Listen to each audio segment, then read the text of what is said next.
Good evening and welcome to my channel Centuries Untold.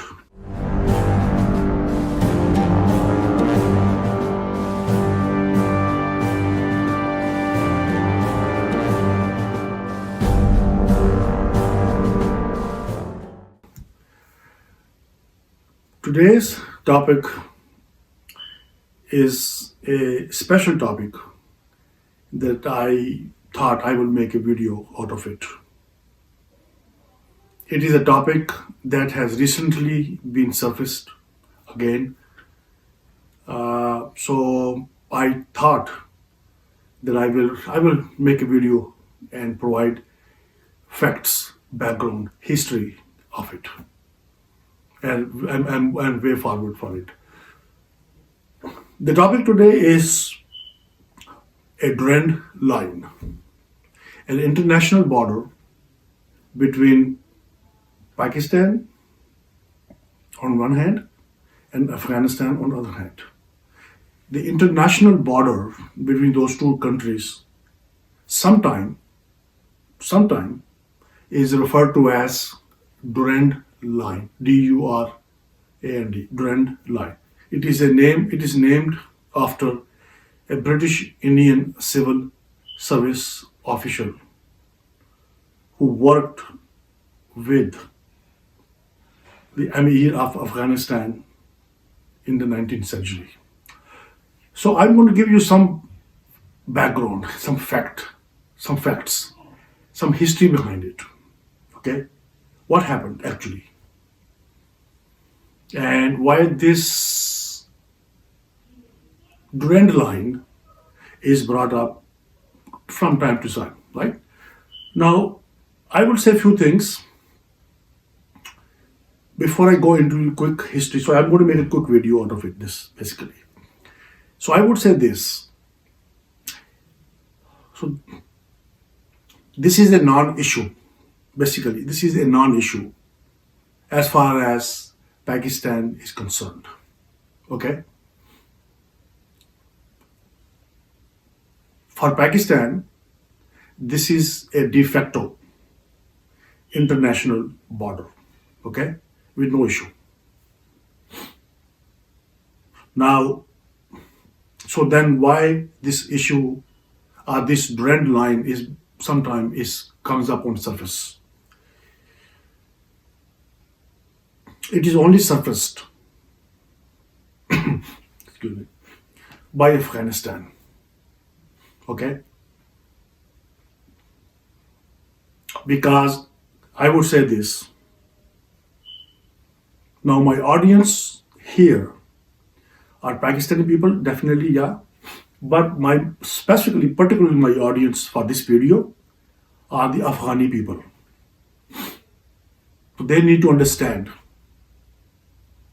the facts, the history behind it, and what is the way forward for this. Okay? Because, like I said in the beginning, I have seen from time to time some misinformed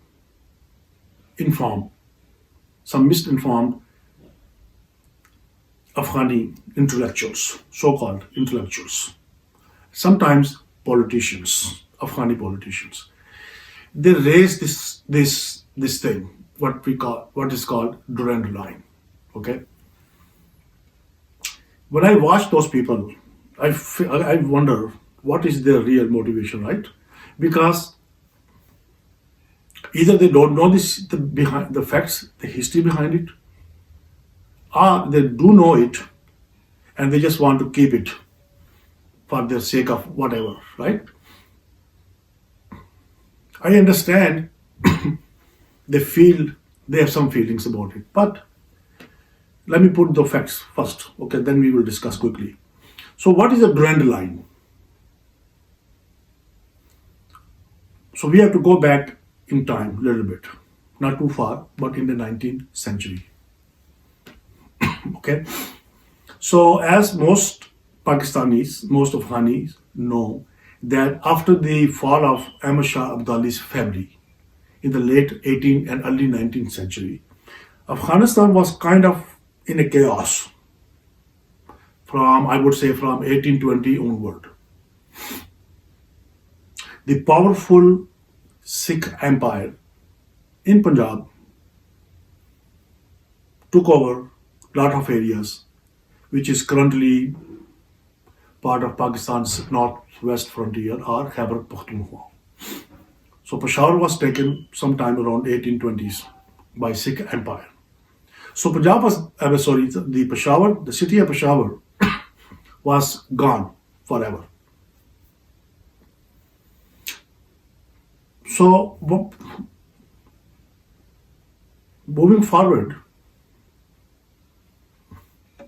around 1870s, 1880s, there came to the throne in Afghanistan by the name Amir Abdul Rahman. Most Afghanis would know him. Most Pakistanis probably don't, may have heard his name, but most Afghanis know it. So Amir, what was the top worry for Amir Abdul Rahman? What was in his mind when he took over the throne in Afghanistan in late 1880s? The top priority for Amir Abdul Rahman of Afghanistan was to secure the Afghanistan borders. Not just the east side, but all around Afghanistan. Okay? So that was his top priority, top agenda in his mind.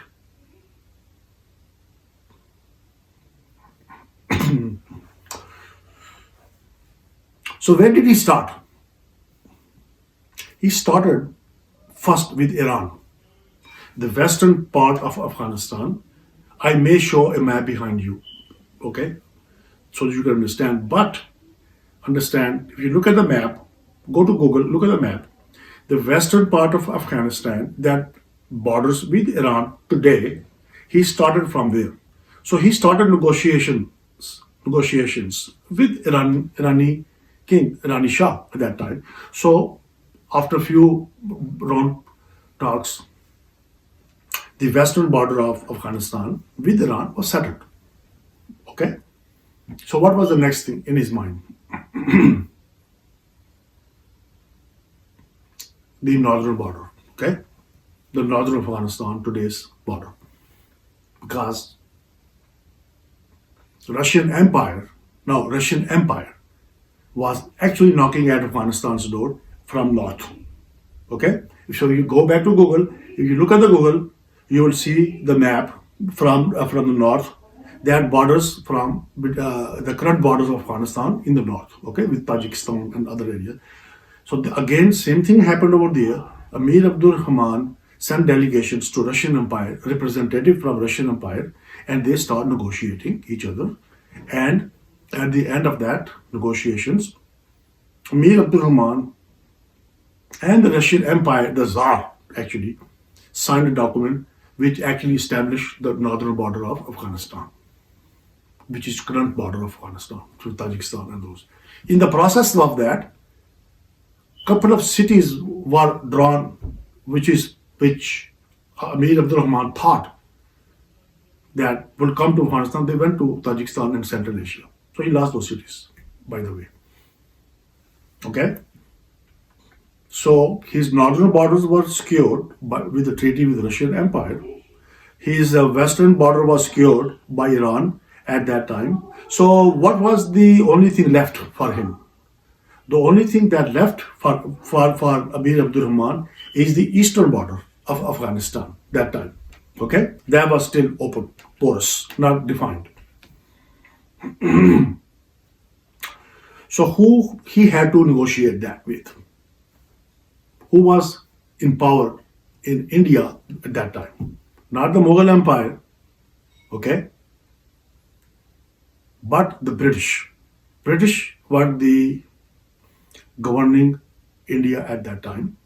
So they had a British Indian government at that time, of which Queen Victoria was the empress.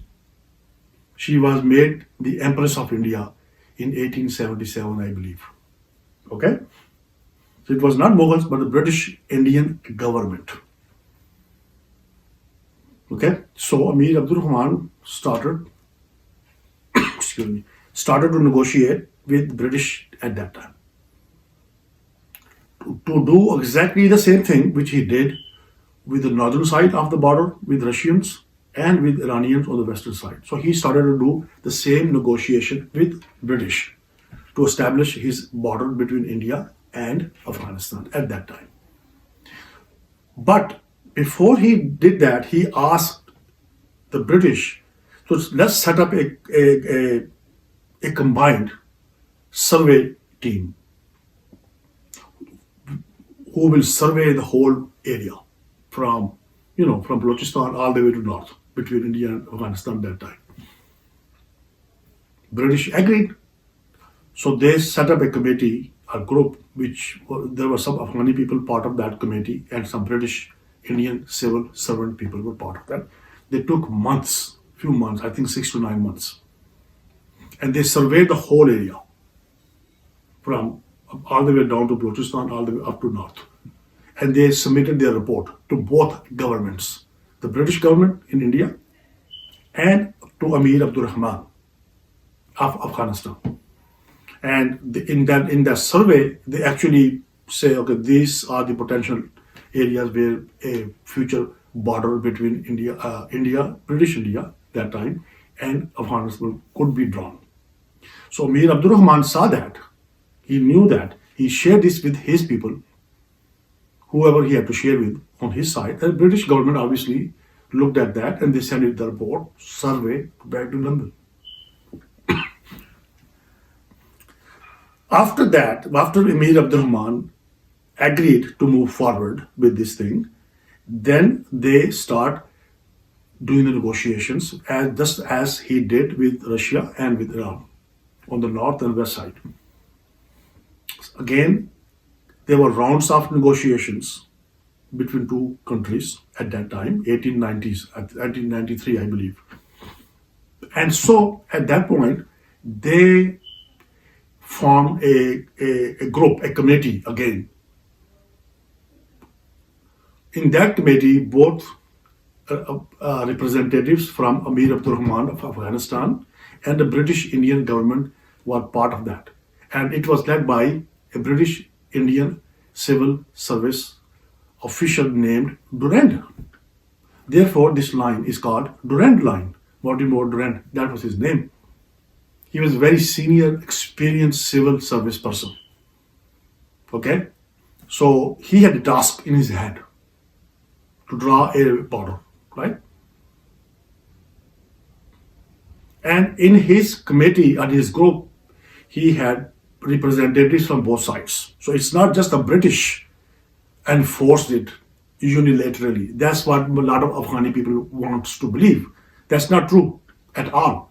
You can search your own. Okay? It was a very much a joint effort.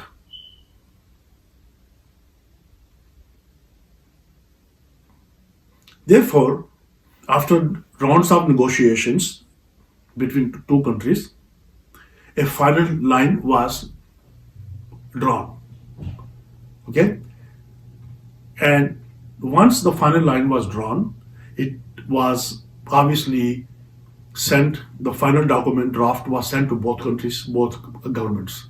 Amir Abdul Rahman shared this final draft document with everyone on his side, to his people, to religious people, ulamas, politicians in his court, and the general public. And it was not a secret negotiations, okay?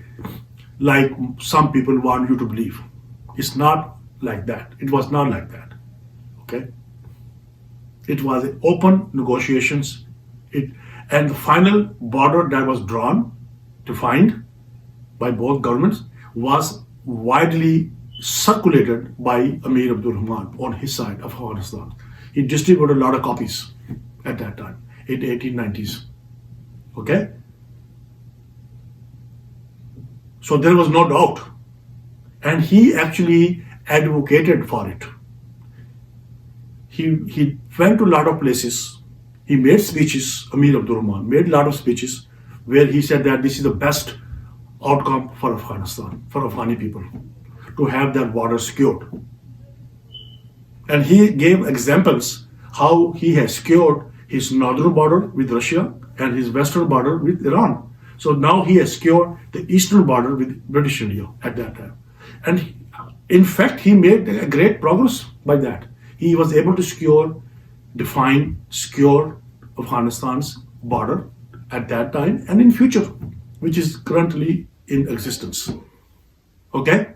So it was not something, like I said, some intellectuals, so-called intellectuals, want you to believe, the two Afghani people I'm addressing, that this was under British pressure. This was something, it was imposed on them by British. Something that they had no option, something they had no choice. Okay? Nothing sort of that happened. Nothing. Okay? I would encourage all people from Afghanistan who have access to internet, okay, read it.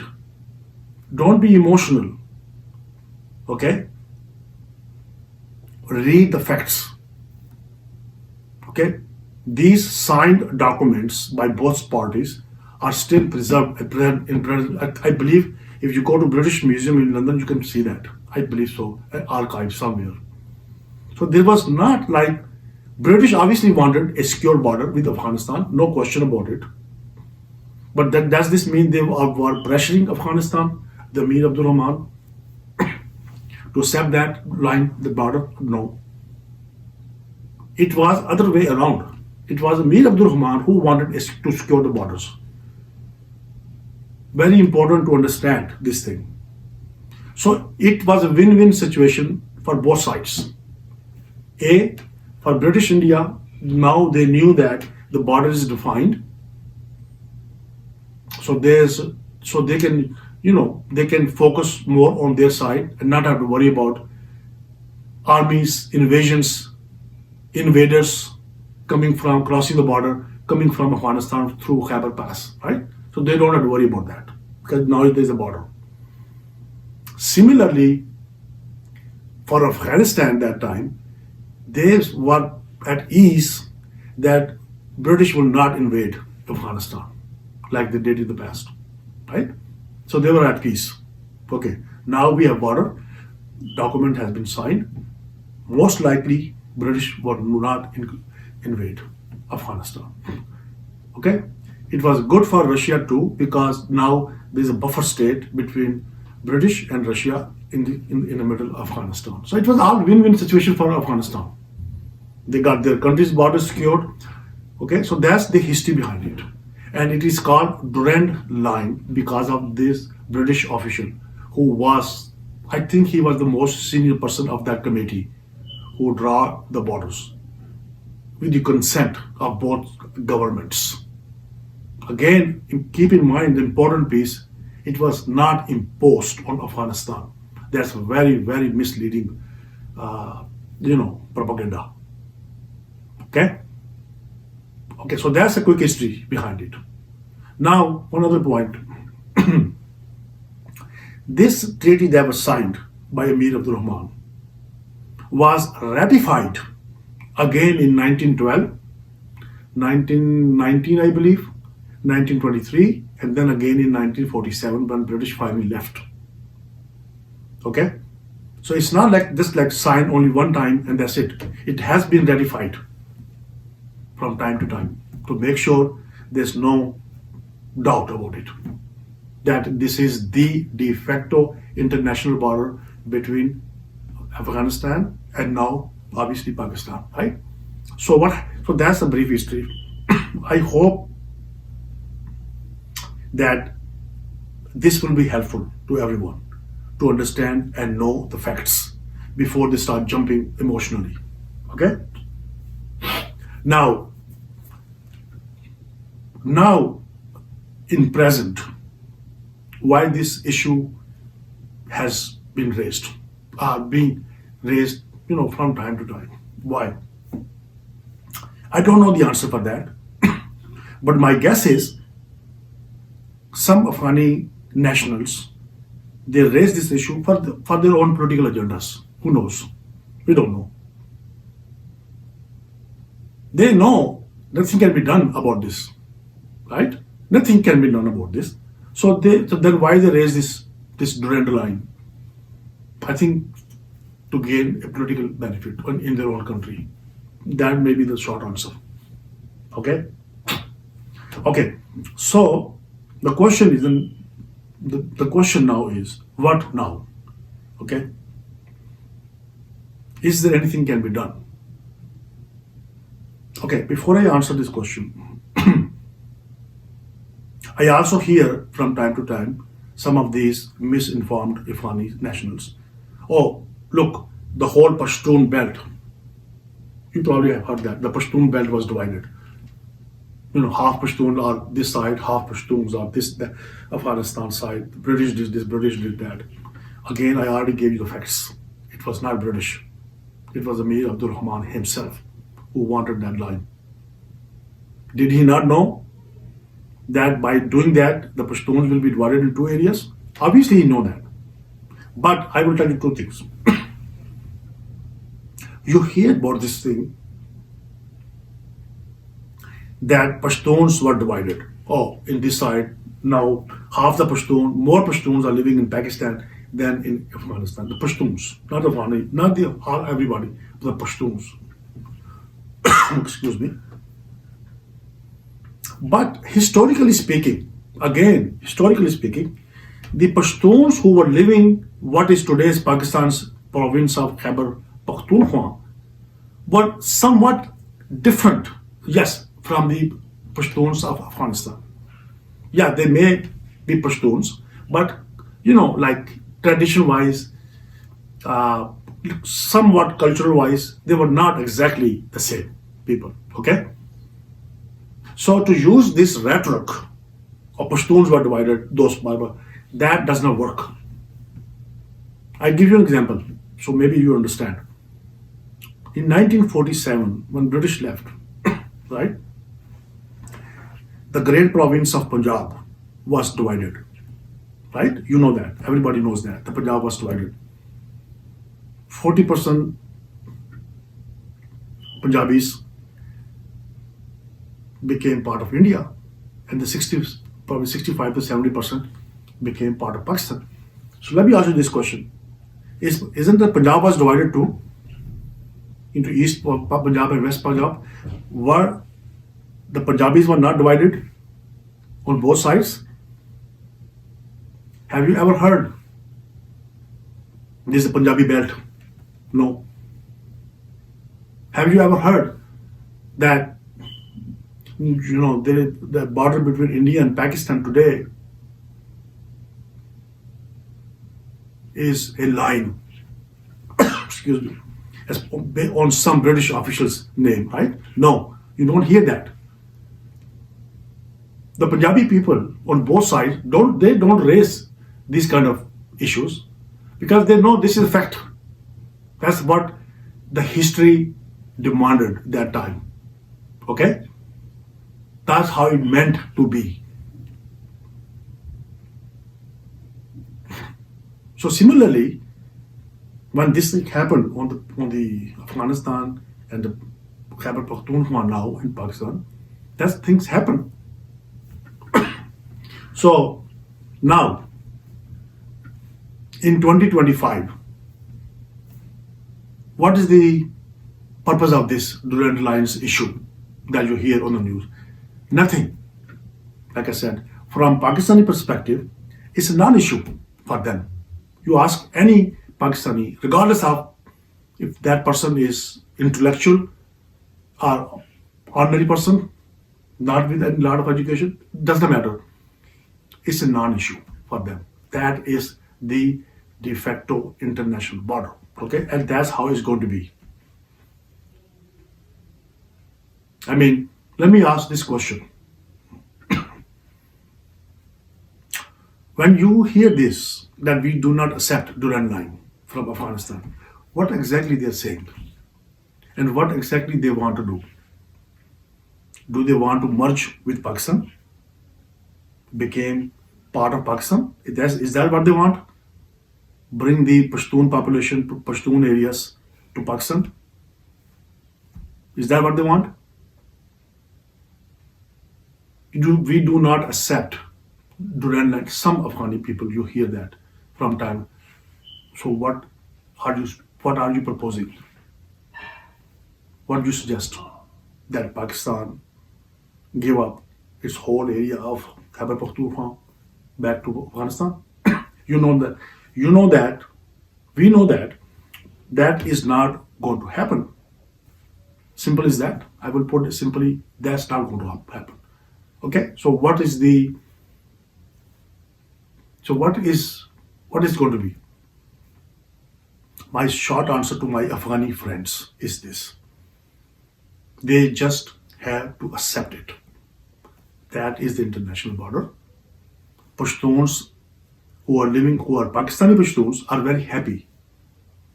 They are very patriotic Pakistani Pashtuns. Okay, no question, no, have no doubt about that. Okay, they love their country. They don't want to be, have nothing to do with Afghanistan.